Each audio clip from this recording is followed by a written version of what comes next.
امریکی شہر ڈیلس میں النور انٹرنیشنل کے زیر اہتمام سالانہ بین الاقوامی نعتیہ مشاعرہ منعقد ہوا۔ شعراء کرام نے نعتیہ کلام پیش کیا۔ مہمان خصوصی مولانا اصیل خان نے اتحاد بین المسلمین کی ضرورت پر زور دیا۔ آل علی رضوی کی یہ رپورٹ دیکھیے۔ ڈیلس میں النور انٹرنیشنل کے زیر اہتمام بین الاقوامی نعتیہ مشاعرہ ہوا۔ مشاعرے کی صدارت پیام اعظمی نے کی، جبکہ نظامت کے فرائض فرینڈز آف کشمیر کی چیئرپرسن غزالہ حبیب نے انجام دیے۔ Pakistan society of north Texas کے نائب صدر عابد ملک نے مہمان خصوصی کی حیثیت سے شرکت کی۔ تلاوت کلام پاک محمد اویس نے کی اور صبا چودھری نے حمد باری تعالیٰ پیش کی۔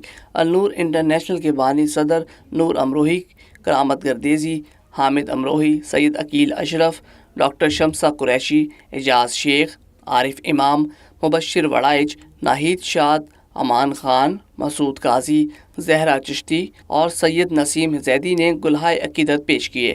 مشاعرے میں منہاج القرآن کے طلباء نے بھی شرکت کی۔ مہمان خصوصی عابد ملک اور ڈاکٹر شمسہ قریشی نے ناہید شاد اور زہرا چشتی کو نشان سپاس پیش کیا۔ مولانا شیخ اصیل نے دعا کی۔ ان کا کہنا تھا کہ مسلم امہ کے مسائل کا حل بارگاہ الہی سے رجوع کرنا ہے۔ اتحاد بین المسلمین ناگزیر ہے۔